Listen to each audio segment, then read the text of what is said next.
É porque assim, o fisiculturismo é valorizar o contorno corporal, a anatomia muscular, né?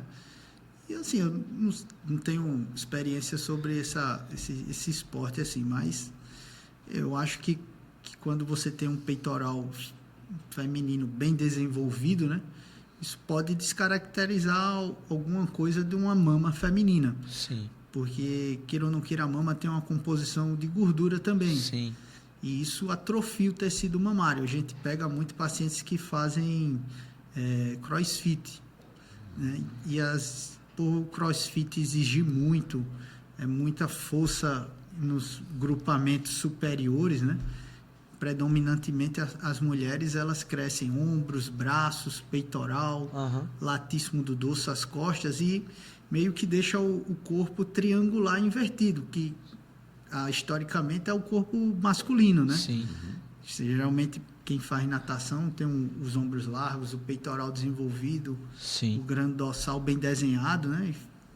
Aquele Assim, Johnny o Bravo, né? Sim. Quando é criança eu assiste. pergunto assim, porque eu posso até estender a pergunta para atletas em geral, que provavelmente atletas em geral, eles também devem lhe procurar, como você acabou de falar, crossfit e entre outros, né?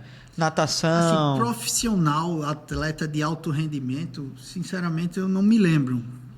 Me desculpe se eu esqueci de alguma paciente que foi no meu consultório.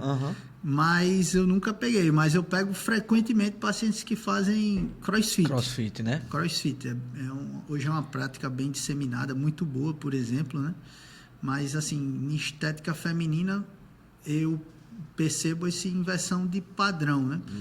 As mulheres têm coxas muito grossas, panturrilha muito grossa, mas a região glútea, ela é mais que reta, a massa né? muscular aumenta, ele consome mais a gordura, que o glúteo também tem um pouco de gordura para dar aquele formato mais redondo, né?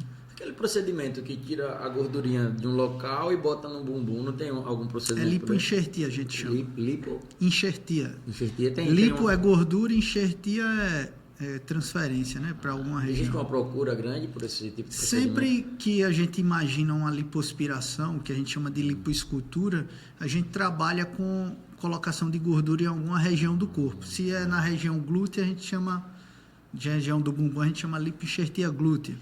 Se for na região peitoral, a gente faz tratamento de ginecomastia em homem. A gente põe gordura dentro do músculo para poder dar uma definição do padrão muscular. Também na região de deltoide, região de tríceps, bíceps, nos gominhos do músculo. Então, isso é uma lipoenxertia, uma transferência de gordura para valorizar aquela região que a gente está operando.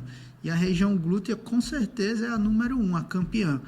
Mas não também porque o paciente quer, mas também porque faz parte da estética do contorno posterior. Você faz até um estudo, né, daquele corpo ali e tal. A gente tem que ver a região glútea, qual você tem depressão, que às vezes muita gente tomou vacina. Sim. Aí, na região da vacina, um medicamento causa uma necrose de gordura localizada e faz uma fibrose, aí fica fundo. Aí você precisa soltar aquela fibrose, colocar a gordura.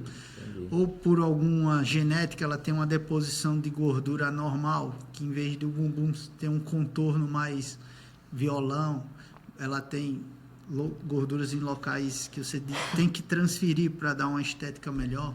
Você falou em braço, em bíceps e tríceps. Na academia existe uma procura grande, principalmente a mulherada, especialmente na mulherada, sobre o volume do braço, né? Para ficar assim, para não treinar, para treinar, enfim. Mas a pergunta é o seguinte: existe o procedimento para fazer, para reduzir o percentual de gordura do braço? Sim, sim, a lipoaspiração. É uma lipoaspiração. Aquele que fica uma cicatriz aqui, já é outra coisa. O braço, né? A gente... Parte do tríceps, principalmente, aqui na mulherada. A região do braço, ela pode ter um envelhecimento da pele, em que a pele fique mais fina e ela fique flácida. Ou, durante o envelhecimento, pode ter uma lipodistrofia. Geralmente a gente vê idosos que acumulam gordura no braço. Ou a paciente mesmo, geneticamente, ela tem uma predisposição para ter gordura no braço. Então, quando a gente vai avaliar o braço, hoje, com essa lipoaspiração, a gente pensa no braço em subunidades: bicipital, tricipital, deltoide de ombro. Então, geralmente, quando a gente faz uma lipoaspiração, a gente procura definir o ombro, definir o bíceps, definir o tríceps, para que, principalmente, estou falando dessa paciente, essa mulherada que faz academia, né? Aham. A gente faz essa definição porque esteticamente o braço fica com cara de fitness. Fica um braço de quem faz atividade física e aparentemente E parece ser mais bem saudável. dessa região, dá para tirar a gordura. É aí onde mora a questão da estética e do artístico da cirurgia plástica. Você tem que tirar as regiões certas para que também não deixe estigmas, né? A gente chama muito estigma de telefone. A parte proximal inferior tem mais gordura e no meio tem menos. Entendi. Aí fica como aquele telefone antigamente. Entendi. Então tem que tomar cuidado. Ou também tem excesso de pele. Se a paciente tem excesso de pele, em caso Ex-bariátrico, por exemplo. ex-bariátrico, que tem uma pele muito fina, muito flácida, a disposição do colágeno é diferente de quem não fez bariátrica. Eu ia chegar nesse ponto E também, aí a perguntando gente pode sobre até obeso, tirar a né, pele, também. fazer o corte, a braquioplastia, né? Isso. Mas hoje temos tecnologias que é o jato de plasma, o Renuvium, Argoplasma, para diminuir essa flacidez de pele. Em casos de uma flacidez leve a moderada, em que você faça a lipo e passe o jato de plasma, a pele tem uma retração, uma diminuição da flacidez. E aí pode evitar o corte.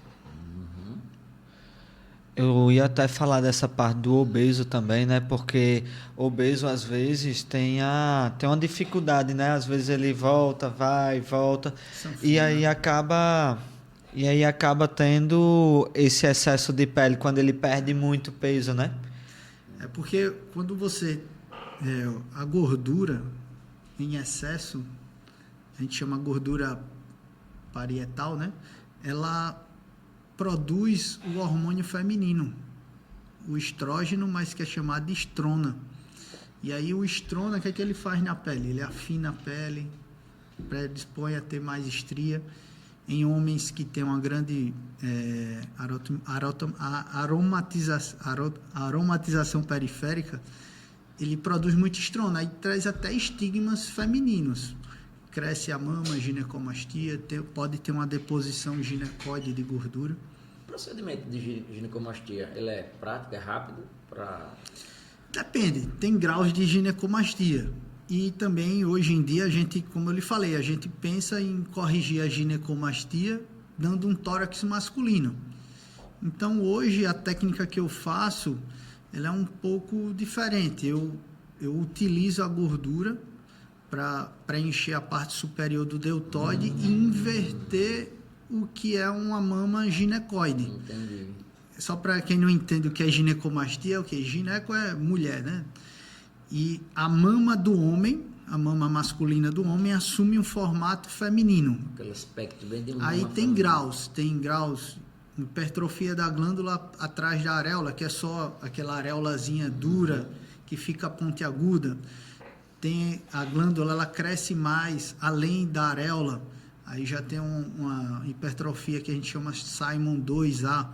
E quando a pele cresce, fica em excesso, já é um grau um pouco mais avançado. E o maior grau, que é o 3, a mama do homem assume característica feminina. Aí depende Então dos cresce, graus. né, no caso. Fica igual uma feminina. Porque é muito de se Qual é ver. a causa, hein? A causa. A mais comum é idiopática, você não sabe a origem. Tem Pode muitas... ser hormonal também, você tem algum distúrbio hormonal. Por isso que antes de qualquer cirurgia de ginecomastia, você tem que ter um acompanhamento com endocrinologista, uma investigação hormonal para poder operar. Eu ia até chegar nesse ponto, Ou porque... só um detalhe, né? Você falou de obesidade, ou também depósito de gordura, que é ginecomastia falsa, né? Que a gente chama de lipomastia, lipomastia, né? Acumula ali. que é fica acúmulo de acumulado. gordura. Aí a técnica é você retirar o excesso de tecido mamário, né? E diminuir a flacidez ao redor da areola. E aí tem vários tipos de técnica, incisões, que vai depender de cada caso. Você vê muito em atleta de fisiculturismo, questão de ginecomastia por causa da quantidade de hormônio que toma. Sim. E essas coisas, né? Uma causa é distúrbio hormonal, esse exógeno, exatamente. Né? A Helena, ela parabeniza e manda um beijo pro papai. Ah, minha filha Lelê, te amo, filha. Então vamos lá, vamos continuar aqui. Gente, quem não está inscrito ainda no canal, se inscreve no canal, porque isso aqui não está sendo nem um bate-papo, está sendo uma aula, tá? Está sendo uma aula. E as perguntas continuam. Pode ficar mandando pergunta aqui, que tem até aqui. Deixa eu ver, a da Fernanda. A gente não lê. Não, Fernando. A gente não lê do Fernando. Doutor, depois de quanto tempo de uma cirurgia de abdominoplastia o paciente pode praticar futebol, academia e jiu-jitsu? O combo completo. Rapaz, só esporte de alta... Assim, só para, de uma forma geral, responder. Especificamente a ele, geralmente eu libero após 3 meses. 90 dias ali. 90 dias para ter esse ritmo de atividade intensa. Mas, na prática, o que eu falo para os meus pacientes, né? Cirurgia plástica, você, desde que acabou a cirurgia, você tem que caminhar. Porque a gente quer que previna o quê? Tromboembolismo venoso profundo e também embolia pulmonar. Então, a gente pede para caminhar desde o primeiro momento. Se acordou da anestesia, se alimentou, está se sentindo bem, caminhar. Usa meia, botas de pneumáticas, se for o caso, usa enoxaparina, mas tem que circular. O principal, não adianta você tomar remédio, você tem que andar. Né? É o básico que você fala, o básico é caminhar, que é o mais eficiente. Você tem que caminhar. Então, desde que você opera, abdominoplastia especificamente, você tem que andar com o tronco um pouco fletido para frente para poder não forçar a sua cicatriz, não ter necrose, abertura de ponto, isso. E você vai andando. Com o tempo a pele se acostuma, geralmente 10 dias você já consegue andar mais ereto. Tá? Mas desde o início, então faz caminhar. parte do protocolo mesmo essa inclinação do tronco. Flexão na altura do quadril. Não é tóraco-dorsal, porque causador tem que ser flexão lombar para anterior.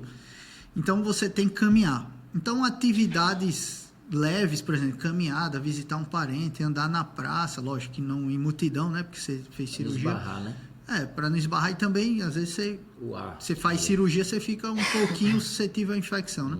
Você tem que caminhar. Então, atividades, se você não operou nada de mama, nada do tórax, né? Eu libero atividades físicas leves com 3 semanas, que é caminhada. 1 mês eu libero o paciente malhar perna, coxa, glúteo, bíceps, tríceps. Não operou a mama, a mulher não operou a mama. Certo. De forma leve, sem peso. Que é o quê? Para o cara não ficar parado. Só movimentar. Porque ali. Quando a gente marca a cirurgia ou antes da cirurgia, a paciente já pergunta, eu posso fazer academia quando? Então, para a gente não deixar a paciente também muito parada e fica, às vezes, a pessoa no ósseo não ajuda muito na recuperação. Então, libera leve. Com 3 meses, se fez abdominoplastia, a gente geralmente sutura o reto abdominal para corrigir a diástase, a gente libera abdominal ou pegar peso que force bastante o abdômen com 3 meses. 90 dias. E aí, a partir de 90 dias... Não tem risco, 90 dias? Não, risco... Sempre existe, tem, mas aí é uma forma parcimoniosa que eu falo, vai devagar, vai lento. Mais seguro, mas está mais seguro ali 90 dias, né? Por isso que eu sempre falo, malhe com um educador físico, um personal trainer, porque o cara tem um cuidado. Verdade. Né? Que aí aos poucos você vai. Evoluindo, é normal após uma... E também outro detalhe que eu sempre falo para minhas pacientes, quando você faz uma cirurgia plástica, o seu corpo vai se readaptar àquela sua cirurgia. E a cirurgia se adapta a seus vícios posturais e a seu dia a dia. Então, uma cirurgia plástica, ela interage com tudo que você faz. Sim. Se você não come bem, sua cirurgia plástica pode ter uma evolução muito boa. Ou vai demorar mais, né? Então, se você tem uma escoliose, tem uma má postura, então isso sempre a sua cirurgia vai ter essa acomodação com o seu dia a dia. Então, assim, atividades físicas, pelo menos os meus pacientes, eu peço para fazer uma caminhada desde o primeiro dia. Lógico que tem casos específicos, né? Mas